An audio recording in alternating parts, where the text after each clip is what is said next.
Hello, I'm Denise LaFrance. Coming up next on City Beat. The Animal Services Center of the Mesilla Valley is getting national recognition. Find out what they did to earn such a big award. The month of October exploded with Las Cruces volunteers. We'll explain why Nomas brought out so many and how the event makes the city a better place to live. And speaking of keeping things sharp, we follow the city's custodial staff in our city jobs. All that and more just ahead. Welcome to City Beat for the month of November. The Animal Services Center of the Mesilla Valley worked hard this summer and has a little something to show for it. The American Society for the Prevention of Cruelty of Animals, or ASPCA, and animal lover Rachel Ray held a contest rewarding shelters across the nation for saving the lives of animals. The Animal Services Center received $5,000 for saving 300 more pets than last year in a 3-month time span. And it received an additional $10,000 for being the most improved shelter from the previous year at a rate of 45% more lives saved. The shelter's administrator, Dr. Vesco-Mock, says the money will help out with preventative services.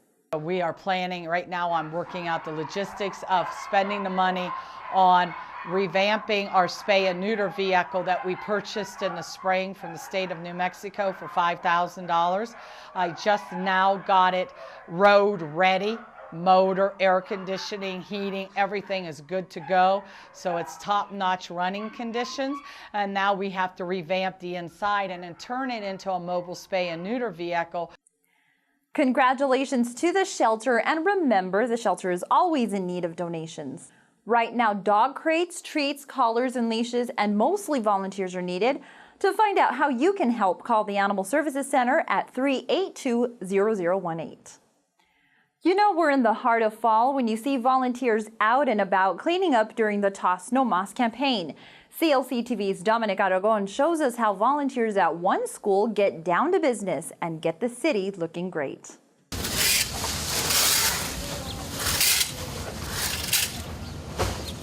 Well, the program is called Nomas. It's under Keep Las Cruces Beautiful. We actually received grant money from New Mexico Clean and Beautiful to go forward with this program. It's a wonderful program because it allows people to really engage their community, engage themselves, get their friends to volunteer, to really it's great people doing great things for the city, essentially.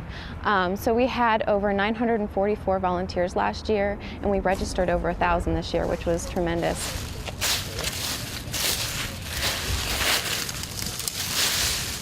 The target areas are really parks, schools, neighborhoods. Arroyos are a big place too, city right-of-ways. A lot of volunteers go ahead and select their own areas that they identify as a spot that's really in need of cleanup. And if not, then we go ahead and we assign them a cleanup spot. Well, we're with Nomas. Coach Madrid coordinated a volunteer day where we have parents and students as well as just community members just come in here and volunteering, like in several ways. They're raking over there, for example. Here specifically, we're working on the garden beds and we're gonna put in an apple tree.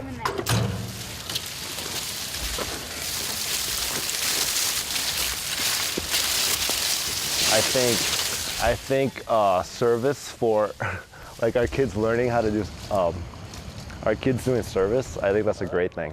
I think that's, see right there, you look at them laughing. I mean, they're happy doing service, and this love of service is also one thing that should be passed on to them. We just want to get everybody kind of collaboratively joining in to go ahead and just make this event tremendous. The more power, the more people we have, the more we see this event growing and becoming, because I think we could, in years to come, we could really grow this event to have 3,000 volunteers, you know, much, because we have over 100,000 people in the city. So, you know, we really could increase that tremendously and just to get the city looking even more beautiful. Thanks, Dominic. The city holds another big beautification event in the spring. That one is called the Great American Cleanup. This past spring, there were more than 800 volunteers. We're getting our first look at one of Las Cruces' new city-owned facilities. The Intermodal Center building on the corner of Alameda and Loman is in the process of being customer ready. CLC TV's Jennifer Martinez gives us a sneak peek inside.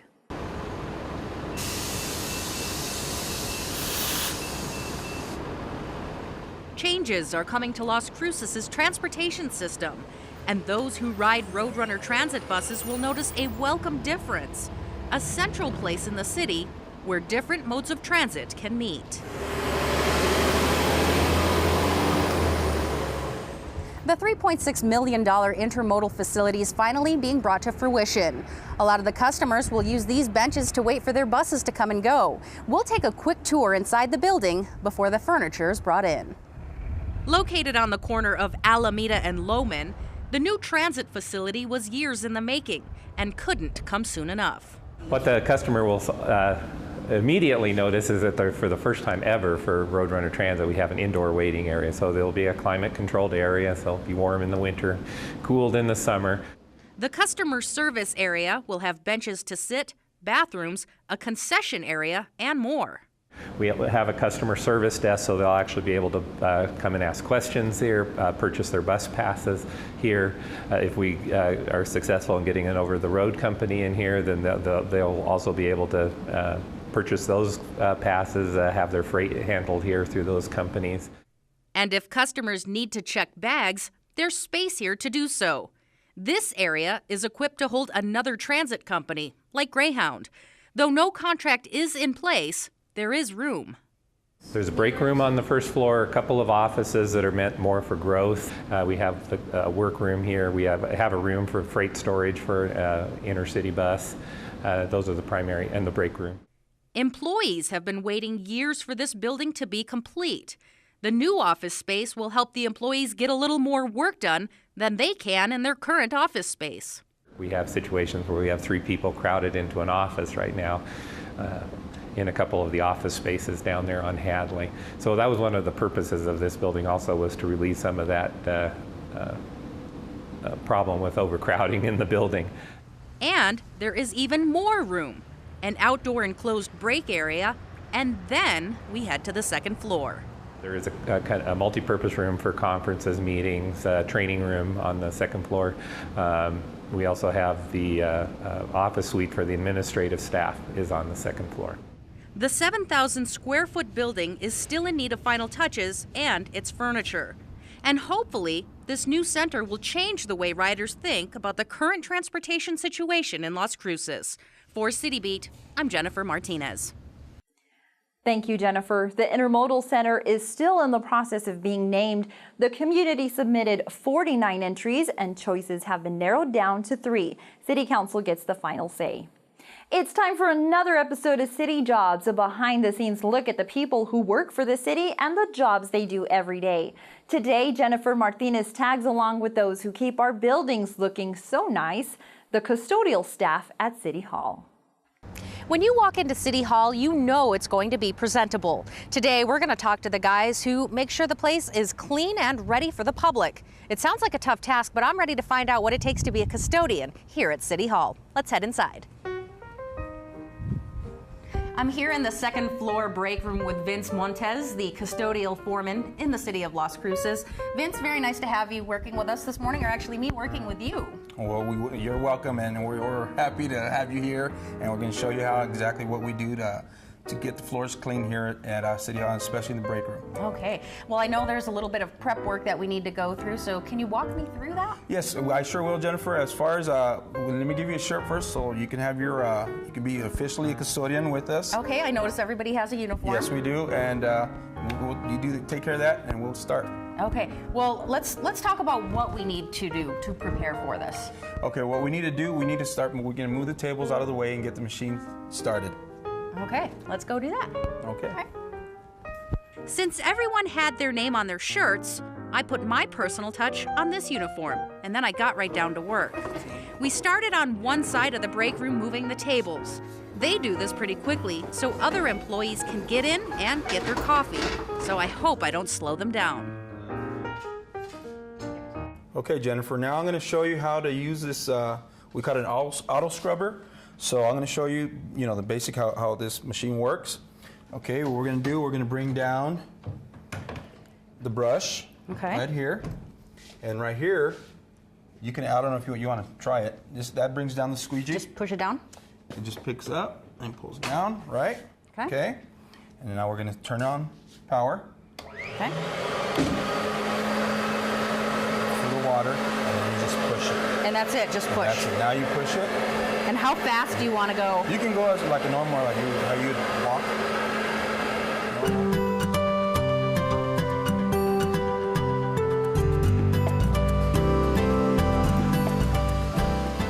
Well, this is a very powerful machine. It looks like you can get the floors done pretty quick, right? And it does, and it gets the job done. Okay, I'm going to go down and meet with Jose. I guess there's some more tasks to be completed. Right, and I'll go ahead and finish off these floors, and I'll meet with you in a bit. All right, we'll see you later. Thanks, Vince. Okay.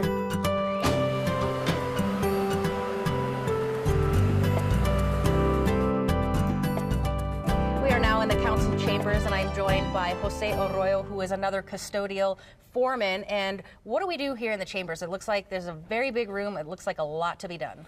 There is a lot to be done. Let me tell you first, Jennifer, City Council uses this room every Monday, sometimes Tuesdays, and if there's special meetings, they'll use it again during the week as needed. So I have to come here every Monday morning, 8 o'clock, and get it done. Start with my cleaning, my vacuuming, my dusting, trash, everything. So let me show you what I do. Okay, so this is where all the councilors sit? It starts with a fire chief, police chief, council, city manager, everybody sits up here, yes. So every other chair, there's a trash can that we empty out every. And you have 2 cans down here. Yes, I do. So we're just taking the black ones here. Yes, we take that's the trash. The blue ones, most of them have blue recycle cans, which council people and everybody here in the meetings use to discard their recycled paper. So when we get ready to do our recycling, we empty it out where it goes. So we just do the trash. Dump it into another container, because we're not trying to throw away all kinds of trash bags. No, and as you're doing that, you got to pay attention and pick up all these cups that they left from yesterday's meeting, so to get discarded as well. So we can throw them in here, make it easier. One trip does it all. With public meetings happening in the chambers almost on a daily basis, you can imagine the upkeep on this room. Okay, Jen, what we're going to do next is we're going to vacuum. This is my vacuum right here for the first floor. Okay, every floor gets their own? Yeah, it's a Versametic. It's a real top-of-the-line vacuum. It's expensive, too. And we're plugged up and ready to go. This is your power button. Okay. You get ready to turn it on. Yeah, you turn it on. And this is your level to bring your actual vacuum down, and then... And you just do the whole floor? And do the whole floor, yes, ma'am. All right, let me get to work.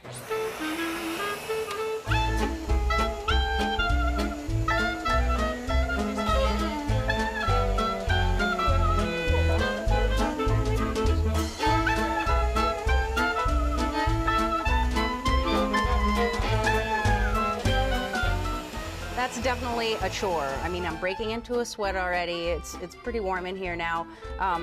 That's a lot of work to do. It is, but I'm used to it. I do it every week, like I tell you, once or twice a week, and it's a good workout. And you do really make the floors look really well. I do. Thank you. All right. So, found a couple of water bottles. Yes, we did, and that's what I was telling you about earlier. People just leaving their stuff behind and not paying to mind. This is actually a recycled product. We recycle, and the city has a good recycling program here at City Hall and all over the buildings. And I believe Vince, my coworker, is actually working on recycling right now, and he'll be glad to show you what he does. All right, let me go meet up with him, and we'll do some recycling. All right. Thanks, Thank Jose. you, Jen. Oh, hey, Vince. Hey, Jen, how you doing? Good. What are we working on? We're working on actually recycling today. You know what? That kind of works out because we were vacuuming in the council chambers, and I happened to find these. So when somebody puts them into these blue recycling bins, what happens to them? Well, we end up putting them into the bigger bins, and we take them out to the bigger bin out in the back to recycle. So how many would you say are here within City Hall? I would say around 40 to 50 throughout the City Hall that we have. How often do you empty them? We empty them twice a week. So that's what I do, and then right now we'll go empty out Jenny's, and then I'll show you to the back. Okay. Where we take so twice a week, it means there's a lot to do. There's quite a bit. Oh yeah, there's quite a bit throughout City Hall. So I'll show you. We'll go to Jenny's, and where do they all go? It's good to see so many people recycling here in Las Cruces. It makes you feel better knowing your employer supports a clean environment. It may mean a little more work up front, but in the end, the results are worth it.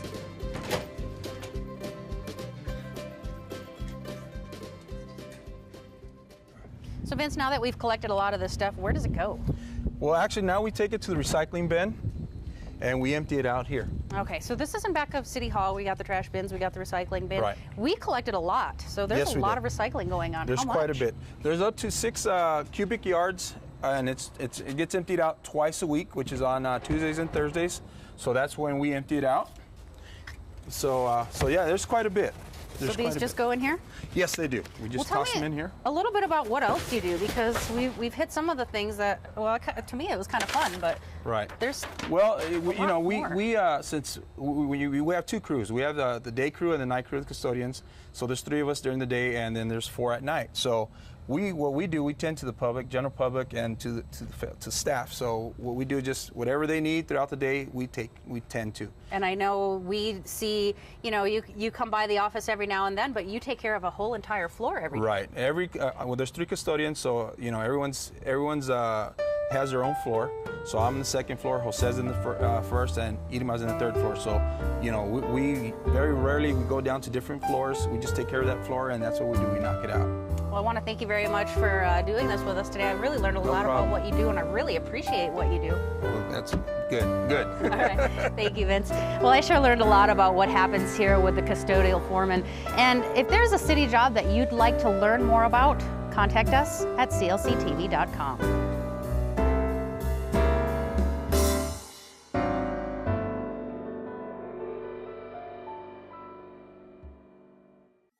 Thanks, Jennifer. Looking to get active this winter, Parks and Recreation is asking you to prepare by registering for winter sports. This and more in our City Minute. Youth soccer is available for boys and girls in either pre-K and kindergarten or 1st and 2nd grade age groups. It's $40 per child and includes a jersey. Games begin in January. Adults can get their volleyball or basketball teams registered. The cost is $250 for volleyball or $425 for basketball. Both leagues begin in mid-January. Register for any of these 3 sports beginning November 12th. For questions, call Parks and Rec at 541-2552. Don't want to play basketball? You can always watch the Aggies. NMSU men's basketball continues this month with home games against UTEP on the 15th, Northern Colorado on the 20th, Bethune-Cookman on the 25th, and Prairie View A&M on the 30th of November. November is also election month. You can still get all of the election numbers on our website at clctv.com. Plus, while you're there, check past episodes of City Beat. And be prepared for November's holiday closures. City offices are closed November 11th for Veterans Day and November 28th and 29th for Thanksgiving. Buses and trash services will not operate on Thanksgiving Day. From engineers to lifeguards, surveyors to cashiers, the City of Las Cruces offers a variety of career opportunities along with competitive pay and benefits. The city strives to be the employer of choice in Las Cruces. To find out how you might get into a career with the City of Las Cruces, here's CLC TV's Udelvi Hill. Hello, and thank you for joining us. With me for this edition of ASTA is Andre Moquin, Human Resources Director for the City of Las Cruces. Andre, thank you for joining us. Thank you, Udell. The City of Las Cruces is one of the largest employers in our community and strives to be the employer of choice. Tell us a little more about that, please. I think there's many facets to being the employer of choice. One is offering good working conditions, so the best software, the best tools that we can provide, good compensation, good benefits, and good working conditions. Okay, and you touched on pay and benefits, and the city does offer a wide variety of career opportunities. How competitive are we when it comes to pay and benefits? Well, we strive on being market competitive, so we do regular salary surveys that are done at the regional level that includes cities that we believe would be our competitors, and we build our salary tables off of those surveys. So in terms of being competitive, I think we're right at market. And current. And current, yes. Okay. Now, how does a person go about applying for a job with the city? Well, we've got a very easy to use software package. So it's a web-based system. So you go to the city website, you identify a job for which you feel you're qualified and a job that you'd like to do, and then you just follow these easy steps of creating a job profile, which takes a few minutes, and then you attach that profile to an application for the job that you'd like to have. So it's totally paperless at this point? It is a totally paperless system, and the online application is a requirement. We don't accept paper applications anymore. We haven't since 2008, and we feel that it's a very efficient system for us to hire with. Now, if for somebody who's interested in applying and doesn't have internet access at home, can they go to your office and is yes, there computers? Yes, they can. We have 2 kiosks in our office, and HR staff is there and ready and willing to help anybody that may have questions or issues. We find a lot of people go to the Brannigan Library as well, where there are many computers available, and the staff there is often helping people with applications. Terrific. Now, when you say it's all online, so if somebody fills out their profile and they do that paperwork, or online paperwork, if you will, is there a way that they can be notified of job opportunities in the future if they don't happen to come across it? Absolutely. I think one of the great aspects of the software that we use is called the Job Interest Card. So when you go to our website, and you'll see there's a whole series of job classes, and you can click any of those boxes, fill out some basic information, and then when we post a job that meets the criterion that you've identified, you'll get an email letting you know that that position is now open. Well, very convenient. It is. Now, there might be a perception out in the community that when it comes to applying for a job with the City of Las Cruces, it's not necessarily what you know, but who you know. Yes, I've heard that a few times, and I can understand that misperception. I think there's a couple of contributing factors to that. The level and the number of applications we get on a yearly basis leads us to reject a great number. Last time I looked, over the last 12 months, we received over 18,000 applications for somewhere between 200 and 250 jobs. So we reject, I would say, 98% of our applications, or I should put it a different way. 98% of our applicants are not successful in getting the job that they've applied for. The other thing, I think, as many good organizations do, we do a lot of talent management and succession planning. So we try to identify future leaders and gaps in our organization, and we skill up our internal people, preparing them for those opportunities. Someone from the outside that doesn't understand that or see that system feels there may be some form of preference, but really all we're doing is being a good organization and preparing ourselves for the future. Now, when you say there are the number of people who don't, I'll say, qualify or who don't get the position, when it comes to qualifying and they're rejected because they don't meet minimum qualifications, or what is it that keeps people from getting these jobs? Well, there's several steps in the process that we utilize. And prior to a department seeing any application, they have to submit a process. And generally those include a screening. And a lot of people are qualified, but they just don't reach that top level. I'll give you an example. We recently posted for a job, a professional position. We had 120 applicants. Of those 120, a strict meeting of minimums was probably half. But through either a test or some other mechanism, we pared that down to the top 10, and then those were interviewed.